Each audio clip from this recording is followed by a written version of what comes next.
Fallout from the conflict in the Middle East raises questions over Europe's defense capabilities. Ukraine makes advances on the front line. And Bulgaria's former president Radev is tipped to win April's snap general election.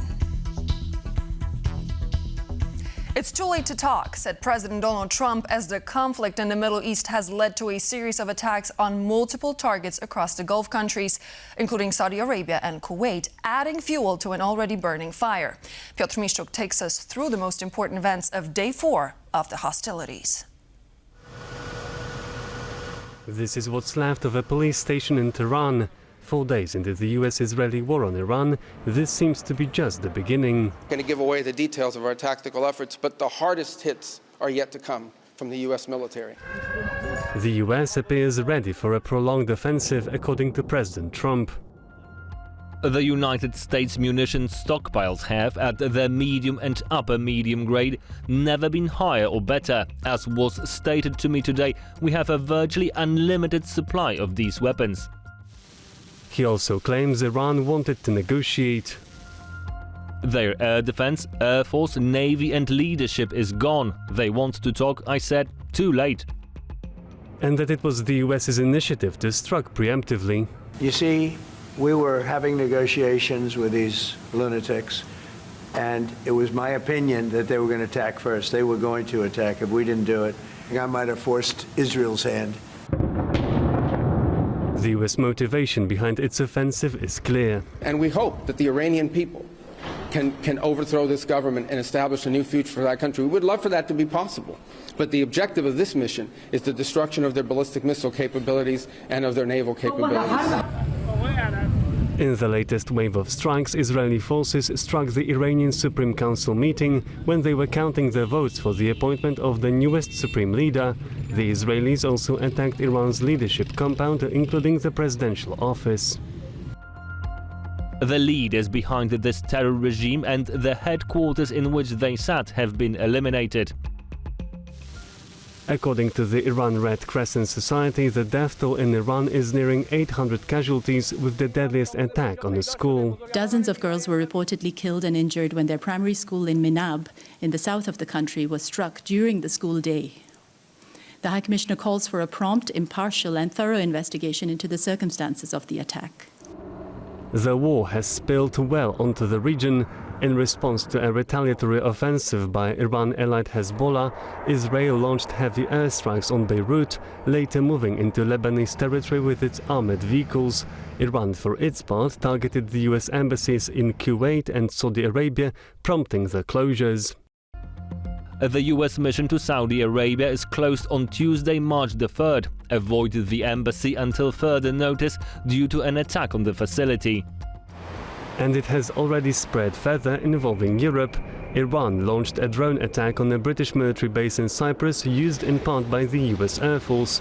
In response, France and Greece, and reportedly Germany as well, dispatched their military forces to the facility. With the decision of the armed forces, there are already 2 F-16 fighter jets in Cyprus, and 2 frigates of the Greek Navy are also sailing toward the island. In response, Iran has sent a warning to Europe. The process that has begun will soon reach Europe. If countries think they can sit safely in a corner until this conflict ends, and then take a share of it, they are gravely mistaken. And NATO is steering clear of any potential engagement in the conflict. They did not ask for NATO to join, so that's not true. This is clearly a campaign which is led by the US and Israel. Again, NATO is not involved. Amid the escalation in the Middle East, German Chancellor Friedrich Merz traveled to the US to meet with Donald Trump, where he voiced his support. We are on the same page in terms of getting this terrible regime in Tehran away, and we will talk about the day after, what will happen then if they are out. For TVP World, I'm Piotr Miszczuk. Iran now can no longer be an aggressor in terms of supporting Russia in the war, said Oana, Țoiu, the Romanian foreign minister, speaking to TVP World before attending a meeting with her Polish counterpart. But just how much is the war in Iran going to weaken Russia? Anastasia Yanchenko went out looking for an answer to this question.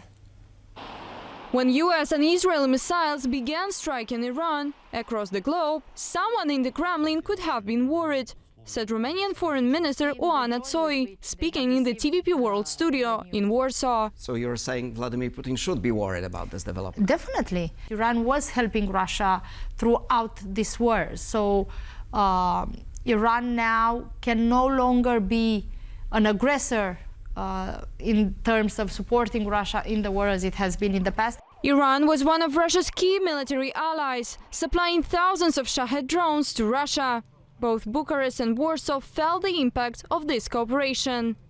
It is very clear for Romania and Poland that Russia had a strong partnership with Iran, that the drones that entered our airspace and your airspace, the Shahed drones, are based on Iranian design. The latest Middle East developments, while advantageous to Ukraine on paper, could pose problems when it comes to securing further aid for Kyiv. It all thickens. It all means that it's another set of variables added to an already complicated situation. Experts say weakening Iran's arms supply to Russia could help Kyiv, but only if offensive succeeds fully without draining US stockpiles needed by Ukraine.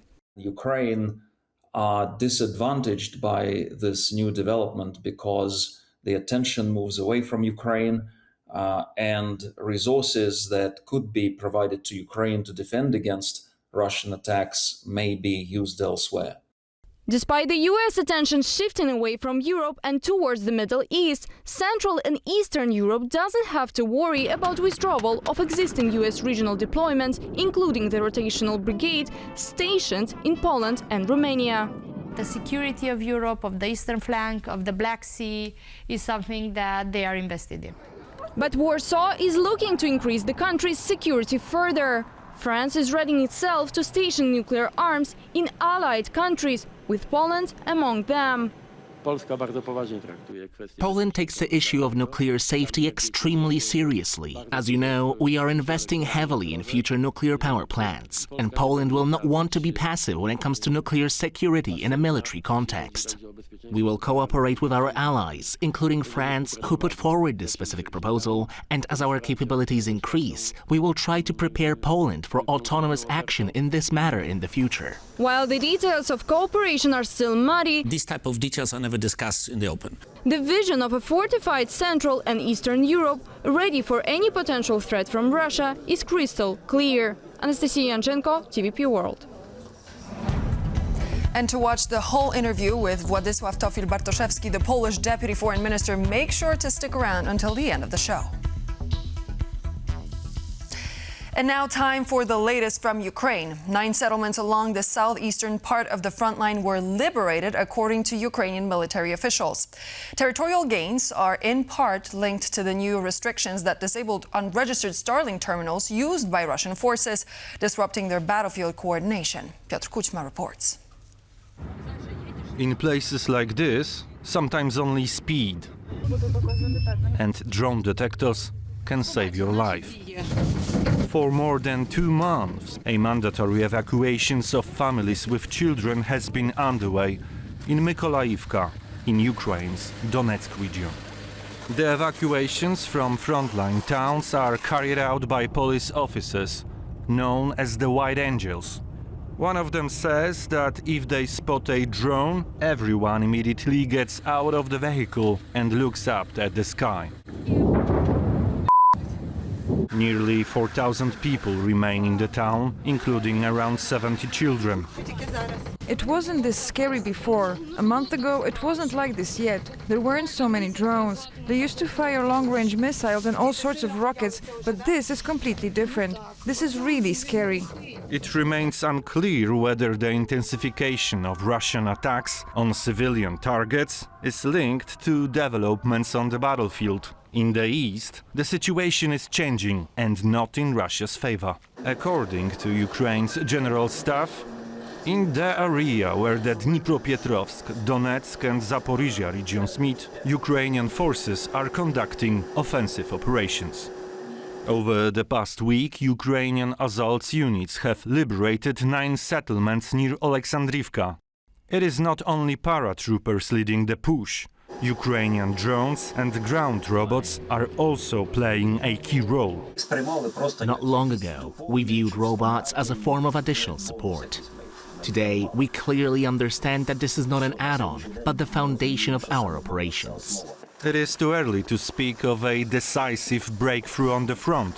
However, Ukrainian commanders have little doubt that recent successes are linked to new restrictions on the use of Starlink terminals by Russian forces. Ukraine's defense minister, Mikhailo Fedorov, recently announced that all Starlink terminals used by Russian troops had been blocked, the result of cooperation between Kiev and SpaceX. And soldiers on the front line say they are already feeling the impact. Right now, our ability to defend effectively depends on our ability to supply our positions. We can hold them as long as we have the means to defend them. President Volodymyr Zelensky has repeatedly said that Ukraine will not agree to territorial concessions, arguing that giving up land would not bring lasting peace. He continues to call on international partners to strengthen Ukraine's air defense. The Ministry of Defense, the Commander-in-Chief and I are working on air defense. However, due to the challenges in the Middle East, there may be shortages of air defense systems. Russia continues to level Ukrainian frontline towns and villages with missiles and drones, forcing residents to abandon their homes and flee. Piotr Kuchma, TVP World. First, a jet pilot. Later, a president. But now the former Bulgarian head of state might be getting ready to take the office of the country's prime minister, using Bulgaria's national holiday to shed light on his platform's agenda. Does Radev have what it takes to sway the public? Our Balkans correspondent Pavel Trzaskowski has this report.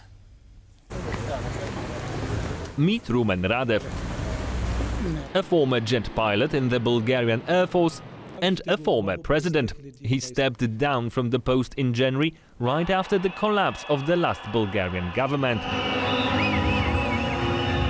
Mass anti-corruption protests forced then Prime Minister Rosen Željaskov to step down, prompting new general elections that are scheduled to be held in mid-April. And President Radev's resignation was seen by many as his bid to swap the presidential post for much more influential role of Prime Minister. And today, on Bulgaria's Liberation Day, Radev shed some light on his new political platform. We must not give in to political or any other divisions. We must not leave the state in the hands of profiteers, because today this is a matter of survival. And this is precisely the cause of the Progressive Bulgaria coalition, which we registered yesterday. Happy Liberation Day to all Bulgarians. Progressive Bulgaria is a coalition of three left and center-left parties. Radev's bloc was given a significant lead over the rest of the pack even before any details on the project were announced. A poll conducted mid-February gave him a shot at a third of the votes, ahead of GERB, the main party forming the previous government, and the We Continue the Change Democratic Bulgaria Reformist Coalition, which was then in opposition. Radev taking the decisive lead in these circumstances is not surprising, according to some. Bulgaria has been struggling through a major political crisis for the last 5 years, with governments changing roughly every 6 months. During each election, a swinging constituency regularly votes for parties that appear to come from the outside of the political establishment. If we look at what is Radev doing today, he's consolidating exactly the same type of, I would say, leftist, populist and nationalist vote. Domestically, Radev promises to fight the corrupt Bulgarian oligarchy. But regionally, his views align now more with Hungary or Slovakia than with Brussels. He's absolutely pro-Russian. Radev never omitted an occasion to openly criticize, I would say, the approach that NATO and the EU have towards Ukraine. And if Radev becomes prime minister, his influence on Bulgarian foreign politics will be much greater than when he was president. Paweł Trzaskowski, TVP World. And as the eyes of the world are focusing firmly on the Middle East while the conflict is engulfing more places with each day, where is Poland in all this?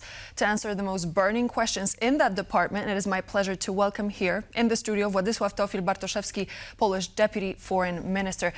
Minister, thank you so much for joining me on the program. Thank you for inviting me.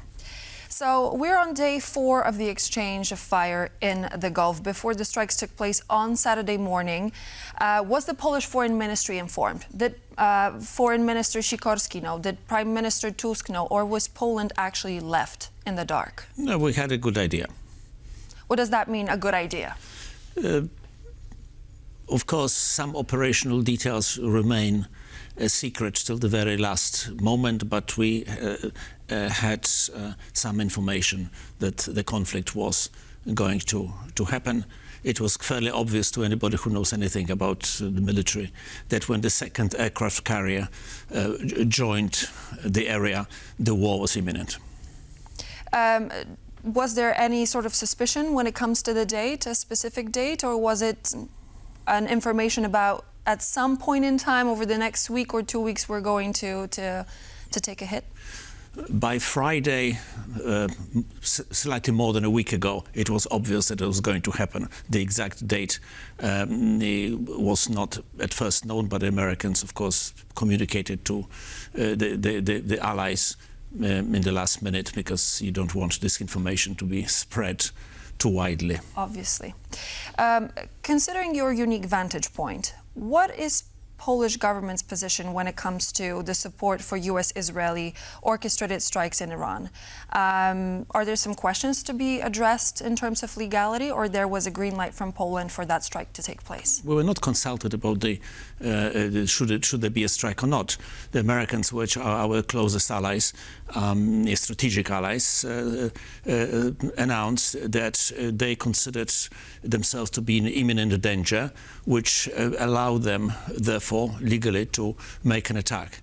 So that was the beginning. What followed is, however, more problematic, because Iran attacked 11 nations, out of which 9 are Muslim, and attacked civilian targets, including the airport in Dubai, including the hotels, including civilian infrastructure, and they keep doing that. I mean, there are still drones and missiles hitting Abu Dhabi and some other places. So they attacked even a country which professed its complete neutrality in this conflict between the United States and Iran, that is Saudi Arabia. Then attacked Qatar, who was actually negotiating, and Oman, who were negotiating, helping to broker the diplomatic solution. So I think now all the countries, all our allies, including the United Kingdom, France, Germany and Poland, can use Article 51 of the UN Charter, because now Iran is breaking international law. So we hear the E3 countries, and this is a statement that's coming from the parties represented, are offering strong coordinated support to their allies in the Middle East, specifically the US, Israel and regional partners, following the intense missile attacks by Iran. Would Poland offer like support in any sort of capacity in days to come, in weeks to come? We are not planning that at this moment. However, should the United States ask us for some form of support, we of course would look into that, because the United Kingdom refused the Americans to use the 2 aircraft bases to be used by American planes, and the result, Iran attacked a UK base in Cyprus with 2 ballistic missiles and 3 drones. So now the United Kingdom said, well, actually Americans can use our facilities because we are under attack. It's puzzling why Iran decided to antagonize all the people who were neutral, or countries who were neutral, or the friendly nations, Muslim nations in the Persian Gulf. But here we are. So, of course, the E3 and everybody else will defend our interests in the region. We have military forces in the region. Should they come under attack, undoubtedly we will have to retaliate in some form or other. Yeah, I would like to take a moment to look back at what you said. You said that if the U.S. would ask Poland for support, you would be willing to provide it. Are we talking about any sort of support, or do you have something particular in mind? No, it's about the extent. It's too early to say. I mean, we are allies, and let's not forget that after the 9/11, the attack on the 2 Twin Towers in New York, America, for the first time ever in history, invoked Article 5 of the North Atlantic Treaty Organization, and we joined. And we sent troops to Afghanistan, then to Iraq. We sent over 30,000 soldiers to these 2 places. So if asked, we will help because we are loyal allies. But let's not jump ahead. Let's not jump to conclusions. Hopefully this conflict may be resolved sooner rather than later, and we are not gung-ho trying to join various fights, but of course we have our responsibilities as an ally, and should Americans need our support, we of course would try to provide it. In a post on X platform last night, Prime Minister Tusk said, quote, Poland is in talks with France and a group of closest European allies on the program of advanced nuclear deterrence. We are arming up together with our friends so that our enemies will never dare to attack us, unquote. Is this an open signal that Poland is soon going to be a part of a broader nuclear deterrent network? What does this statement really truly mean for Poland in realistic terms? Well, this is a response to the French initiative, because the idea came from President Macron, that he was willing to contemplate some form of nuclear coverage for some countries, including Germany, incling Poland. There is a certain strategic ambiguity in anything to do with nuclear power in France, but we did sign a Treaty of Nancy with the French with enhanced defense and security guarantees.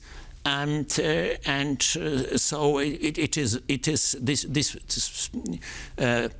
it's worded in a vague words because that is in essence of the strategic ambiguity as far as the nuclear forces of France are concerned. But I like to point out that after the 9th to 10th October, when the drones from Russia came on the Polish territory, in order to show support, the French sent to us 3 Rafale fighter jets from a squadron, and there are many squadrons where Rafale flies, from the squadron which carries nuclear weapons. As a kind of signal to President Putin, we have signed the defense treaty, make it what you like. So from what you're saying, I gather that Poland can count on bilateral security guarantees from France, but do we have any more details? Can you lift the veil a little bit for us if you have such information? Is Poland to for example, expect some sort of, let's say, launchers? Are we to expect some submarines? Because President Macron said that France would temporarily deploy such elements across the allied countries in Europe. Yes, but but first of all, these type of details are never discussed in the open. Secondly, the French cannot deploy a nuclear submarine in the Baltic Sea because the Baltic Sea is too shallow. So let's get real. One of the reasons Poland commissioned 3 Swedish submarines is because they are especially made for very shallow waters of the Baltic Sea. It's one of the reasons, not the only one, but one of the reasons. And the French are not going to station anything here for the time being, but they've got nuclear forces under the sea, on submarines, in warships, on the ground and in the air. So whatever will happen. But it's not. We're not going to have French nuclear forces stationing in Germany or stationing in Poland anytime soon. It's not how deterrents work in French style. We are also not part of the nuclear sharing with the United States. 5 nations in Europe are. We are not. The Americans so far haven't decided to do that with us. We are still covered by the nuclear umbrella provided to us as members of NATO, nuclear umbrella of the United States. So, but let's not go ahead. But we are of course interested in talking to the French and to the others, because the others, there are also the British, the Germans, the Belgians, the Netherlands and Italy, to have a group which can enhance our common security.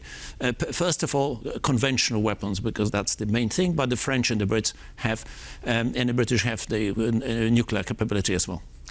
Do you agree with the notion that the war in Iran could possibly take the U.S.'s attention away from Ukraine, especially when it comes to the negotiations which are currently taking place over time in the past few weeks and in weeks to come, and when it comes to U.S. stockpiles, because most of the attention in terms of the supplies is also going to be focused on the Middle East?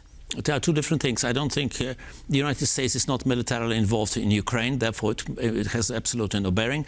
The United States provides intelligence and sells weapons which Europeans buy in order to pass it on to Ukrainians. United States did not spend $1 in 2025 on weapons for Ukraine. We did in Europe, including Poland. But if Europe has to buy it has to buy it from somebody. And if the effort is concentrated in the Middle East, does that not influence Ukraine overall? The problem is, and that is a problem globally for us, that we all have to increase our industrial capabilities to produce weapons and munitions. And it applies to the United States, it applies to the whole of Europe, and it applies to Poland. That's why we are investing gigantic amounts of money from the European program SAFE. We are going to invest 80% of 44 billion euros on arms to be produced in Poland. And every nation has to do the same thing. Without it, we cannot fight a war, because we are not talking about a war which lasts 6 weeks or 4 weeks or 2 weeks. We're talking about a war in Ukraine lasts 4 years, and we have to be prepared for wars of a very old-fashioned conventional type, like it was in the First World War, which the Ukrainian war resembles very strongly. Mm-hmm. Basically, the Russians are not moving and are unable to even conquer Donbass, which they started to conquer in 2014, and they still haven't managed to finish. Our time is slowly coming to an end, but just before we go, I wanted to finish off by asking you a question regarding the words by Russia's Alexander Dugin, who said, quote, "I believe that the strategy of creating an image that everything is fine in Russia and that peaceful life is going on as usual has exhausted itself. We are next. In a global sense, everything depends on how long the Islamic Revolutionary Guard Corps holds out. If Iran holds, everything could go in the opposite direction. If it collapses, we are next." Is Vladimir Putin afraid? What do you think?